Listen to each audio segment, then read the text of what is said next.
the Star City. This is Scarlet Fever, a daily Nebraskan production. Well, the good thing is we're 2 weeks into the softball season, and no one important has gotten hurt. Can't say the same for last year, where there was flies dropping left and right, but I think we now know who to blame for that. The groundskeepers of tournament fields. Don't let them touch anything again. Welcome back to Scarlet Fever. It's good to see you all again. We are recording on February 16th. It is a Sunday. Glad to see you or hear you or wherever it is that you are consuming us. Danny's here, and we have a new face. Alex Berry's here. How are you, Alex? I'm good. So, Alex, we don't know who you are, so please enlighten the class who exactly you are. So I'm Alex Berry, and I'm a beat writer for Husker Softball this lovely spring. Wow, it's almost like we knew what exactly softball was and what a beat writer was. But I actually had no idea, so I'm glad that you actually told me what it is. But interestingly enough, if you've taken a look outside in Lincoln lately, there's snow, there's ice, there's cold, but Nebraska's been playing in some pretty nice conditions. They've been in New Mexico, they were in Florida, kind of traveling the world. I think they're going to California next. And they've been doing pretty solid to get started with this season. Only 2 losses. They're, I believe, 7-2 now. Mm-hmm. And the best player on the team is still playing. Yeah, and I mean, those 2 losses, Texas Tech and was it Mississippi State? I mean, those aren't necessarily bad losses. And, I mean, they had quite a weekend this week. Run rules every game. Yeah. And, I mean, it's just the late innings. I mean, I say late innings by that I mean like the 3rd, 4th, 5th because the run rule every single game. But, I mean, once that 3rd inning hit, I mean, they just took off. Like today, their 3rd inning, they had 9 runs. And it's hard to come back from that when you're Montana. Yeah, this is kind of what Nebraska softball has really been about as of late. And we saw this a lot last year because when they were scoring in bunches. I remember there was a game in conference play where they scored, I think, 13 runs in an inning or something ridiculous like that. I think it was against Illinois. I don't really exactly remember. But this is just kind of what this offense have been. There's a lot of boppers in that lineup, but they're very good at putting gappers in the ball and playing some small ball. You don't exactly have to mash the ball over the fence. They're able to split gaps, put some bunts down, and really try and make the defense like shiver in their boots a little bit. Oh, yeah. They had an extreme amount of extra base hits, but then also looking at the feed, there are some sack bunts. But so yeah, I mean that was awesome to see.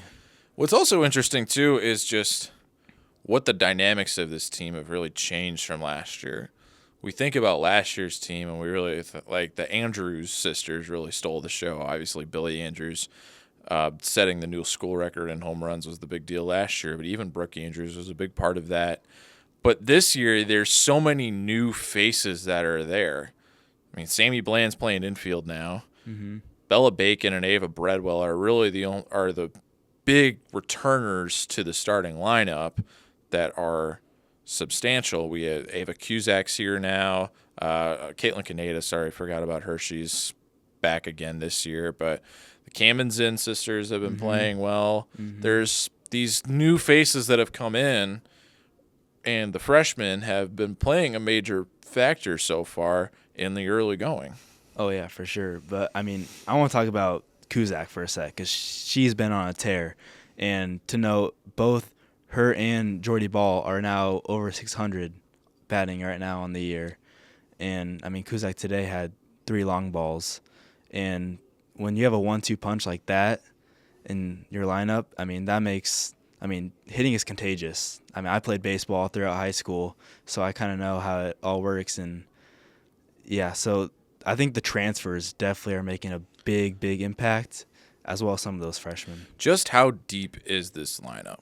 Because I remember a season ago, especially as the year wore on, the injuries that the team sustained were kind of comical because of just how many there were.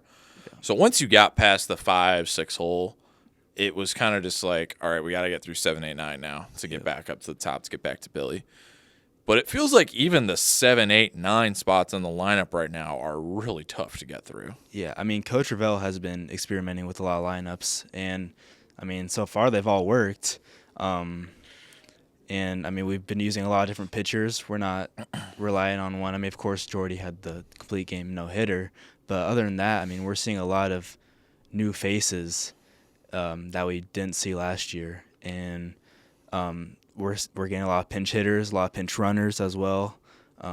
Kennedy Williams, freshman, she's been getting on the base pass a lot.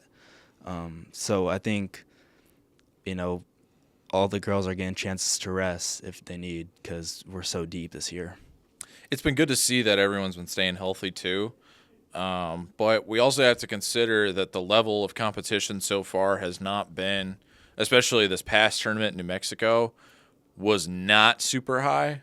It was more lower level power fours and even some group of 5 teams as well that were in that tournament. So the competition itself was a little barren for this one, but in the Clearwater tournament, there was a lot of really good teams in there, and Nebraska played, if I remember right, they played 3 ranked teams that weekend. I know for sure they played 2 because they beat Tennessee but lost to Texas Tech. Mm-hmm. But they're playing top-line competition, playing some really good SEC teams like Tennessee and Mississippi State. SEC's a pretty deep conference, especially now when you're adding Oklahoma into it, who's won the last 4 national championships in softball. But it really seems that Nebraska is really trying to make that push to get up there with the rest of the Big Ten, where they really faltered in conference play last season. No, I agree 100%. I mean, I think it's a great idea to start your season off with top-line opponents. A lot of teams will go down a level to start the season off. I mean, of course we did this weekend, but this next weekend we go up against teams like Utah, Duke, I think UCLA's in there, a few other teams, and then soon after that we start Big Ten play. And so I think to have these bigger teams out of the way and get them done, I mean, that should ease your way into the Big Ten. Because don't get me wrong, the Big Ten, great conference for softball, but do they really compare to a Tennessee or a Texas Tech like we've played and like those teams? Yeah, the top of the line is definitely tough for the Big Ten. But Nebraska does have a home tournament the first weekend of March, and that one's definitely a lower tier tournament. Yeah. They've got Northern Colorado, who they've already played. They play them twice. They play South Dakota State, I think, in there too. There's a couple other teams in that tournament before they kick Big Ten playoff, and Big Ten play this year is not going to be very forgiving. They do have to travel to Northwestern this year, and that'll be a good 3-game series for them. They don't play Penn State this year, just with the way that the scheduling has worked out, but they do have to go to Washington this year. So it'll be really interesting to see how conference play plays out, because it is such a quick turnaround. I mean, you play your tournaments at the start of the season for about the first month, and then it's conference play. By the time we get to Big Ten, it really doesn't feel like it's that long, but by the time we get to Big Ten play, you've already played about 20, 23 games. Yeah. And I think with the West Coast teams also coming in, I mean, with traveling and they're all that, good. I mean, yeah, they're all amazing teams. And when they're playing, like this weekend, Thursday through Sunday, with 2 or 3 of those days being double headers, I mean, they're going, and then they'll have to turn around and play another weekend series next week or the week after. So another thing I wanted to get to with this is the pitching staff. And I know you brought up how we've been seeing a lot of pitchers. We didn't see Caitlin Olinsky for the first weekend, so finally getting back in for this second weekend. But you mentioned how there's been a lot of different pieces coming in. Pitching depth was a huge issue last year because everybody was getting hurt. Jordy Ball was out for the year. Emerson Cope was dealing with injuries. Olinsky got shut down for the rest of the season. Elisa Golphin did not pitch last year. So they really leaned on Kaylin Kinney and Sarah Harness last year, who both obviously are not with the team now. They've graduated. So how has the pitching staff look? We know what exactly Jordy Ball is going to bring to the table, but what's the rest of the staff looked like? We can talk about Jordy too. Yeah, I mean, of course, Jordy, do we really need to say much about her? She's just been dominating. But, Emerson Cope has came back and dominated. She's appeared in 8 games. Hannah Kimmonson, she's been rocking it. And then Kylie Maggie had a start. I believe it might have been the New Mexico game. I can't remember, but she did good. And, that's only just a few of the girls who have pitched so far. So, but they've all looked great. Jordy Ball's 3-1, Emerson Cope 3-0, and then Kim is in 1-0, Kylie Maggie 1-1. So those 5 girls are getting a lot of innings, and of course with softball you can re-enter the game, so that will change up. But just so far they've only played 10 games, so it's not like you've seen the whole roster out there, but for what we've seen, I'm excited to watch. So what with this tournament the Nutter Classic is always a big showcase for some of the top teams in the country. What exactly what are you looking for coming up, especially with some of these high level teams like a Duke and a UCLA? I'm looking for other girls besides Jordy and Ava to get hot. I know Samantha Bland, she had quite the day yesterday, but who else can we see? Who else is going to step up in the bottom of the order and prove themselves? Because pitching is doing their job, top of the lineup's doing their job, but what else is there? I think there's still a lot to unpack with this squad. And with this weekend coming up, I think there's a lot of great opportunities for them to showcase. Where do you think is the biggest need right now that they need to be improving on? That's kind of a tough question with how they've been rolling, but I think just kind of cleaning up their infield a little bit. They've had a few games where they've had a few errors. I think yesterday they had back-to-back errors to kick off the game, so just kind of cleaning up your infield a little bit would probably be the biggest need as of now. But I feel like the pitching staff hasn't walked too many. We're getting on base one way or another. We're working counts well. So if we can keep doing that, that might be the biggest thing. Yeah, I think that so far they've, especially this weekend, is a really good sign moving forward. But it is important to make sure that you don't let your head get too big.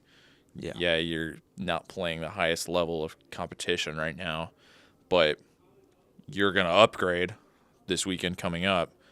And Big Ten, like we've been talking about, Big Ten's right around the corner. Like it starts like that. It starts the middle of March.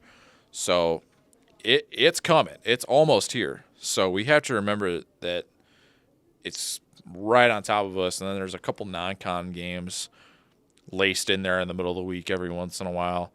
But it's going to be real interesting to see just what happens in these next 2 tournaments, because as it's one way it's always been preached to me is like non-con play, no matter if you're playing top tier opponents or if it's lower tier opponents, it is an audition for conference play. And we've seen it so far.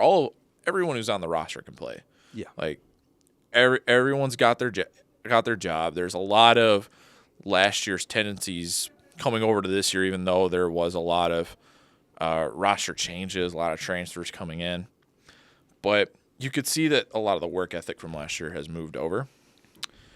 But we don't really know what this team's going to look like come when they play the first game against Ohio State and Columbus. Yeah, and I like what you said with they can't let their heads get too big, because we saw that in the Texas Tech game. They were up 4-0 or 5-0, I can't remember, and then in one inning, you allow one to get on, then another, then a 3-run shot gets put on Jordy Ball. It's and amazing how like fast that, it can devolve, Exactly. And then also, like I kind of said earlier, we don't start off the strongest sometimes, at least defensive wise. We let teams get 3 or so in the first 2 innings. So, but once Big Ten play comes and we play those bigger teams, we probably can't afford to get them going too early because they will continue to keep scoring runs in those later innings. So last thing I got is another player update to talk about is Caitlin Kaneda. I know we mentioned her earlier, but the struggles that she had last year were pretty well documented, at least at the start of the season. She kind of went through the sophomore slump for the first half of the year, then started to pick it up a little bit as it's gone on. What have you seen from her, at least, to start out the season that you've liked? Yeah, I mean, she's definitely doing her part. You don't see her name too much as of now, at least I haven't.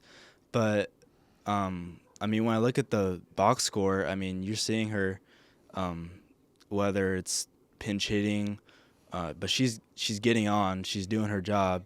So, I mean, to be honest with you, not too much as of now, but she's definitely something I'm going to look out for in the later part of the year with these Big Ten games coming up.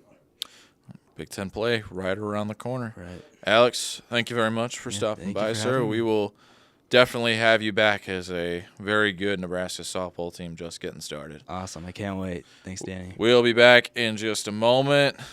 One of your old friends is coming back to visit. You're on Scarlet Fever.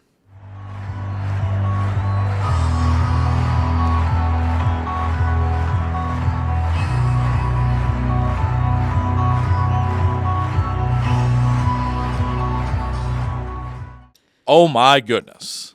That was a basketball game. Nebraska beating Northwestern in Evanston today, literally half an hour before we started recording this, 68-64. What the heck just happened? Yeah, just a tale of two halves and just a big gutsy performance from Nebraska, down as much as 20 points at one point. Really just looked dead in the water in the first half. No shots were falling for them. And in the second half, something just clicked. They were firing on all cylinders, come back all the way, pull out the big win, a huge win that really shapes the rest of their season going forward, as this is a Northwestern team that is a quad one game for them. So, a big resume booster. Yet they're a team that's in the bottom of the Big Ten standings, has lost 5 out of their last 6. 2 of their top 3 leading scorers are out for the year. So this really was a game that Nebraska really needed to have just to get momentum going forward, just to continue themselves getting in that path to the March Madness. So just a big win today. Another thing that we have to take away from this game is we can't give Fred Hoiberg any more whiteboards or clipboards because, as he said, he had an incident at halftime with it. And he said that, here from Robin Washut, said he needs to stop doing that because he's on blood thinners. Quote, "I'm never going to learn." Sounds about right for Fred Hoiberg. I want to know what he said during I that also halftime, want to know what he said. Whatever he said, it worked. I mean, that was just a crazy performance by the team in the second half. And you had guys like Bryce Williams, Juwan Gary. Of course, you know those guys are going to come up big when their name's called. Bryce Williams had 15 points in the second half. Juwan Gary had 13. But then another guy who really played his best game as a Husker, and that was Braxton Mia, out of all people. Just was really reliable down the stretch. Andrew Morgan was struggling early. Bring him in, and Mia finishes with 10 points, 7 rebounds, 4 of 5 from the field. Gave Nebraska the lead on a and one alley-oop late in the second half. So I was very impressed with his performance. Yeah, the guy Ben Beacham has been harping on is like, really, why does he go out there and play? And this is why he goes out there and plays sometimes. Yeah. I mean, it was huge what he did down the stretch. Absolutely, especially just with the lack of Berke Bayutangel was out these past couple games. Just a big loss for the team. I really felt like that his absence was felt greatly against Maryland in their last game. Felt like, Braxton Mia had saw the most minutes he's ever seen in Big Ten play, at least for Nebraska, in that game. Trumped that today. But it was just great seeing another guy in that front court step up while Burke, he's his own player. Mia is nowhere near the type of player style-wise compared to Burke, but he was still able to step in when it mattered most and put forth some good minutes to help Nebraska. So the Burke loss was pretty big. It was pretty evident in the Maryland game last week that they were just pretty lost without him, it seemed like. I mean, it just didn't really seem like they could get anything going until late in the game again because, they're like to be the cardiac kids, even if that means that we can't survive from cardiac arrest. But today they really put us in the hospital and be like, all right, we're going to go all the way down on the win probability chart, and here we go up like a roller coaster. I mean, that's the crazy part about all this, but they survived without Burke. You're seeing that it can be done. And the crazy thing is about this is I don't think any of us would have ever thought at the beginning of the season, like, this is a guy that we would rely on that, like, needs to be in the lineup. And I'm taking this from personal experience. I remember when the Chicago Bulls had their trio of Levine, DeRozan, and Lonzo. When Lonzo got hurt, that's when the ship crashed for them, and they never recovered. So I'm thinking like this. I mean, Burke kind of came out of nowhere with his reliability, but they kind of built their own like big tandem, like big three trio. And when Burke gets hurt, it's like, okay, what's going to happen? It looked like that the ship was starting to crash a little bit last week, but this is huge for morale because you can win without him. Yeah, Burke's really just been that third guy when it comes to just Burke's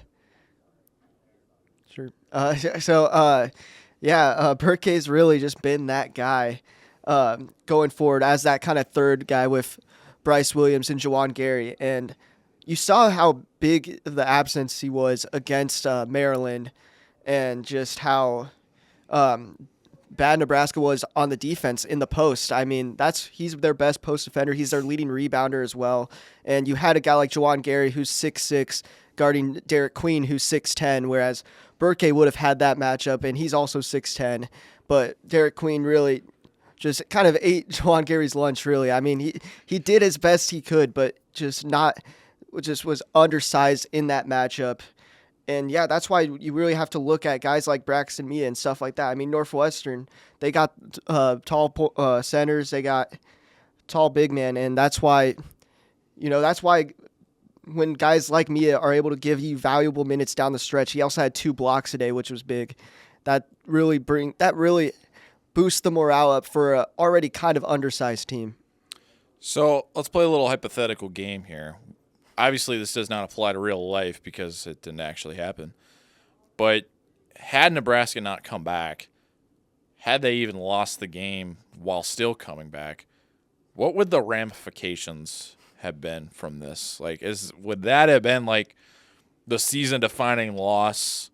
Like, is that like, okay, you're going out at day 1 of the Big Ten tournament, you're going to the college basketball crown tournament in Vegas? Yeah. Like, what do you think would have come from this if they had not won this game? I don't think team-wise it would feel like that. I think they'd be like, this is a game that, they could have won, should have won. Moving forward, let's bounce back. They got a winnable game against Purdue next, or not Purdue, Penn State next. But I think Nebraska fans on Twitter and stuff like that would act like the sky is falling down. Just playing against this Northwestern team that, is down 2 of its top 3 leading scorers, and really just the way that it happened, even if they were to come back all the way just to lose, it would have been like, well, why did you get down 20 in the first place? So I think this was just really, I don't think the team would have been too affected by it, especially with all the adversity they've already faced with the 6-game losing streak earlier. But this was just they really just avoided this kind of external crisis with their fan base and stuff like that going forward. And just really kind of reassured them that, this is a good Nebraska team. This is a team that may look like they're down, but they are never out. So wait, let's ask that question, and let's see if we can come up with an answer for it.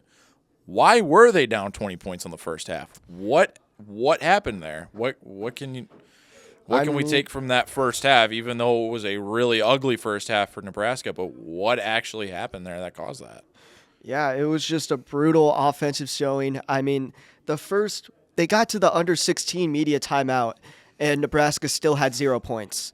And the defense wasn't bad. Like Northwestern, I think they only had 7 points at the under 16. So the defense wasn't the problem. There was just a lid on the basket. I mean, Andrew Morgan had like 3 looks at the basket, really in the paint, and none of them fell. He missed 2 free throws.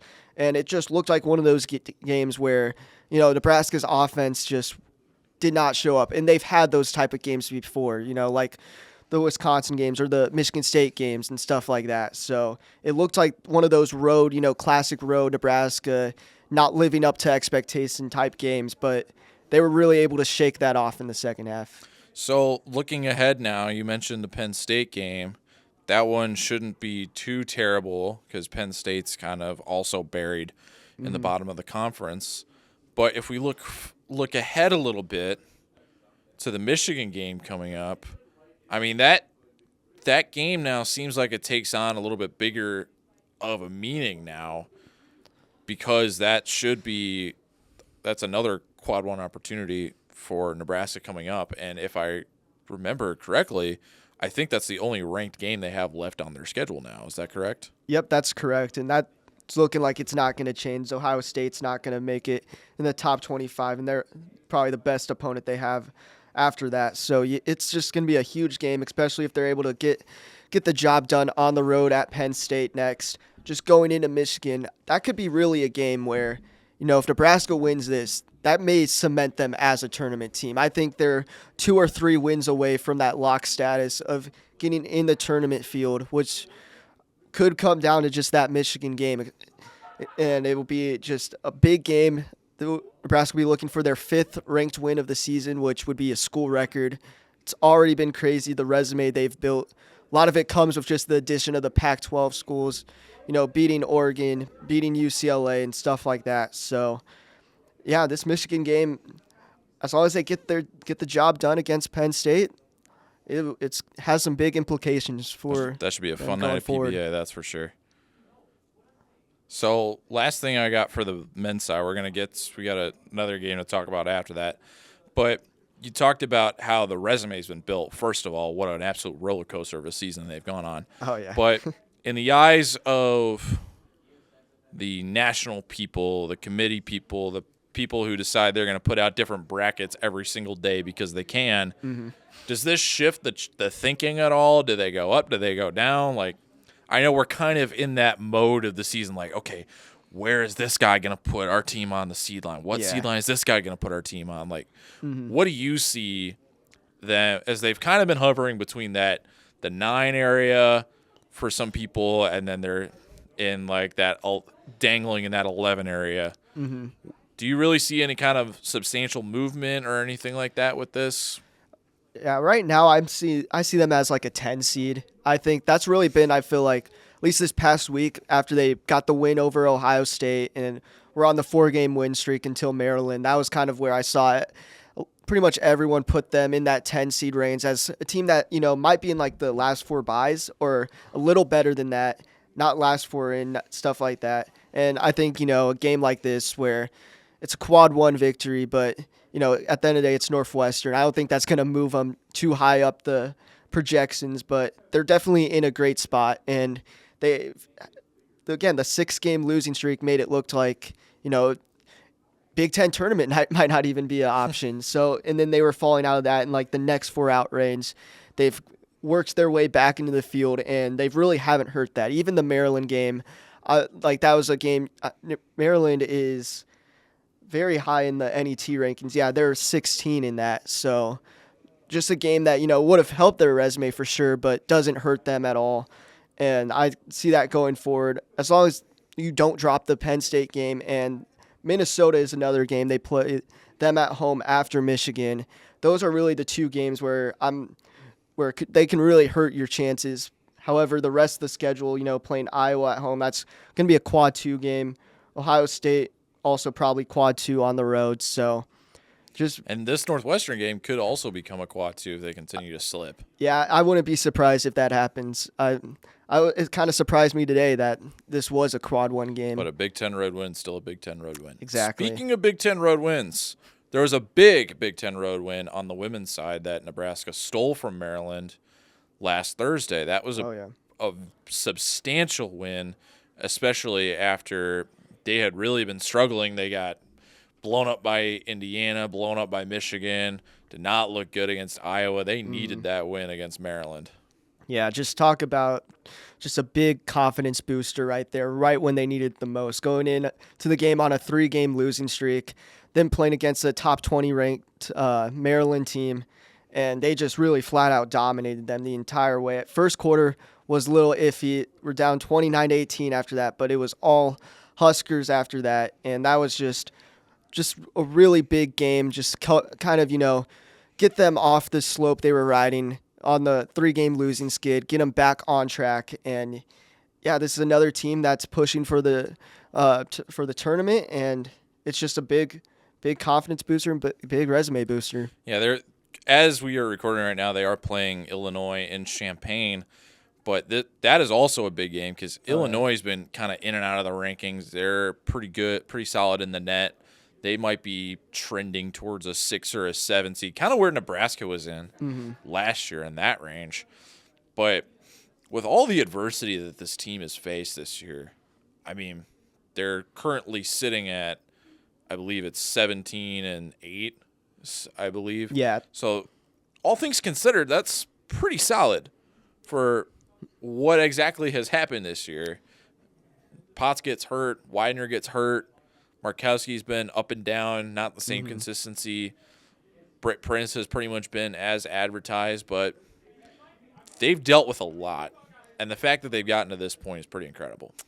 Yeah, absolutely. You mentioned it. I mean, the Natalie Potts injury just was massive. She was their best player up to that point, in my opinion, although she only played 5 games. Yeah, those 5 games. Yeah, it was. You can tell who the best player on the court was for Nebraska, and then for them just to battle back from the Widener injury, and just still be in this kind of middle of the pack Big Ten, but Big Ten stacked, especially with the new Pac-12 schools.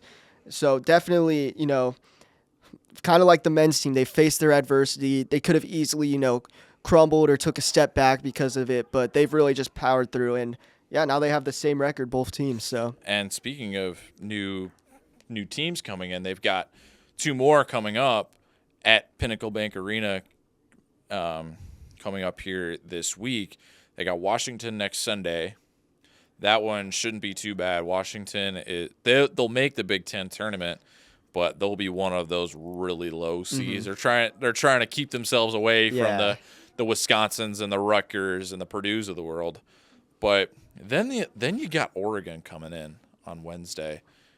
I think that's a matchup that not a lot of people are talking about. And honestly, and maybe I'm just a little biased, but I feel like that's a game that they should be talking about a little bit more. Like, that's going to be a game between 2 teams that have really good records. Both coaches have very significant experience. I mean, we're talking about a Oregon program that developed Sabrina Ionescu way back when. But especially for Oregon, they got a lot of transfers on the team, and they're playing very well. They're 16-7 coming into today. So I think that Wednesday matchup is going to be a whole lot of fun, and I think is going to have some probably not a lot of Big Ten implications because of just how clobbered up everyone is in the middle of the conference. But I think it could have some very interesting NCAA tournament implications. Yeah, I just pulled up the ESPN women's bracketology right now, and the last 4 byes, Nebraska and Oregon, are both in that. And then it's interesting, there's 2 other Big Ten teams in it too. It's Minnesota, Indiana, Nebraska, and Oregon. So, yeah, this is a really big game on Wednesday for Nebraska. Just playing a team that is pretty much identical to them in Big Ten play. Oregon's 9-6. Nebraska right now is 8-6. Obviously, they're playing right now.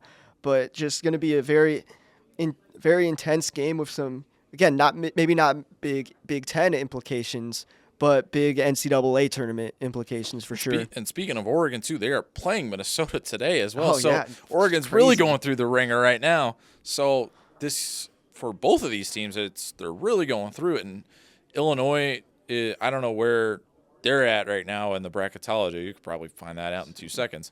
But they're doing pretty solid as well.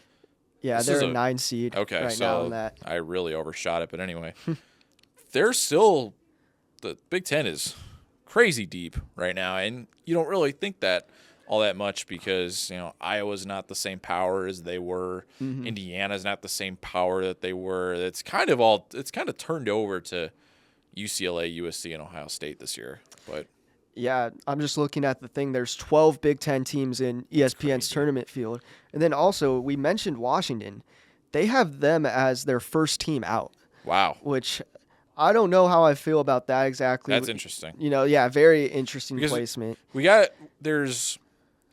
If you look at the Big Ten women's standings right now, you have the 13 teams that are actually doing decent, and then you have your last 5 that are not doing well at all, which I think is Wisconsin, Purdue, Rutgers, Penn State, and Northwestern. Yep. Wow. And then good. Washington's just in like that weird middle ground of that kind of. Yeah, Washington's got a like- couple games, I think, on Wisconsin, but still kind of fluttering around 500 somewhere in there. Yeah. So that's real interesting that Washington's in there, but I think that just makes Sunday's game a little bit bigger for Nebraska to try and knock Washington off a little bit. Mm-hmm. But depending on what happens on Wednesday, that could be a really big one for them as well. Yeah, just every game matters going forward, and it's going to be very, very interesting to watch. All right, real quickly, last couple minutes. Major event in Nebraska family happened yesterday with the passing of Greg Sharp. So you've been here longer than I have, so you might have some light to shed on this that I probably am not going to be able to. But some pretty shocking news that came down yesterday morning, and I think you could just really tell the impact that Greg had on. I mean, we all knew the impact that Greg had, but to see the outpouring of support coming for him after the news came along was pretty heartwarming. Yeah, absolutely. As someone, growing up in Nebraska, growing up in Omaha, I would listen to him call Nebraska football, Nebraska baseball games. I would I knew him. I knew his voice before I even really knew him, and it's just this is how it was. And just growing up, I covered Nebraska baseball as a freshman. I'd never really had like a big conversation with him or anything, but he was always a guy whenever we crossed paths, in the Haymarket Park press box, he'd always ask me like, how's it going? Like stuff like that when, he could have just easily walked by, but that's just the guy he was, just a caring guy. And yeah, his impact will be felt, by everyone in Nebraska athletics, in Nebraska, and just the outpour of, the stories on Twitter and stuff like that, that came out yesterday, and really just talking about, how great of a person he was. Like, he was an amazing broadcaster. We all knew that, but he was also an even better person. So that's really, we've lost a good one for sure. Do you have any really good Sharp stories that you'd like to share? I mean, I remember the Big Ten tournament this past season, where obviously this was after he announced that the cancer diagnosis. So he was, very not 100% at it, but he was still calling the games at Charles Schwab Field, and just watching Nebraska, rally back from a opening round loss, winning 5 games in a row to win the Big Ten tournament. You can see that I remember on the field post game, Will Bolt and Greg Sharp had a moment, and they just hugged it out, and it was really special to see. And it was really special to see Nebraska baseball last night go out there and get a win, get an upset win over Vanderbilt. As he's been the voice of Husker baseball for this whole time. And just going back to even last year when they put the Greg Sharp patches on their hats in the first game, Jackson Brockett throws a no-hitter, and it's just those three moments really, and you can say that for several other things that happen. It's just bigger than sports there. It's bigger than baseball, those moments right there. Yeah, we definitely lost a good one for sure. Impact felt across the state and even people beyond it. I know me not coming from the state, but I could definitely tell just what kind of impact he was to everyone living here and everyone who supports Husker football, Husker baseball, and even all the other sports to begin with. He had his hand in just about everything. He was just he was one of those guys. He's going to be really sorely missed. Yeah, absolutely. Just a legend. So that's going to do it for today's show. We will get to some baseball next week because the first tournament for the baseball team will have been completed out in Arizona. We'll talk a little bit also about the Texas tournament that they're playing in. We'll have some more basketball as well with some big games on both sides. And we'll see what other fun surprises decide to come up because we always have some fun surprises. That's just kind of how it is. Yep. Thank you, Anthony, for being here. Also got to thank our good guy, Alex, for being here earlier. Jackson Ingolstadt has been our producer today. Shout out Jackson. As he shakes his hands in the air, gives himself a bow, and puts a fun little smile on his face. Thank you for listening, Spotify, Apple, watching on YouTube to Scarlet Fever, and thank you for supporting us. As always, we will see you next time.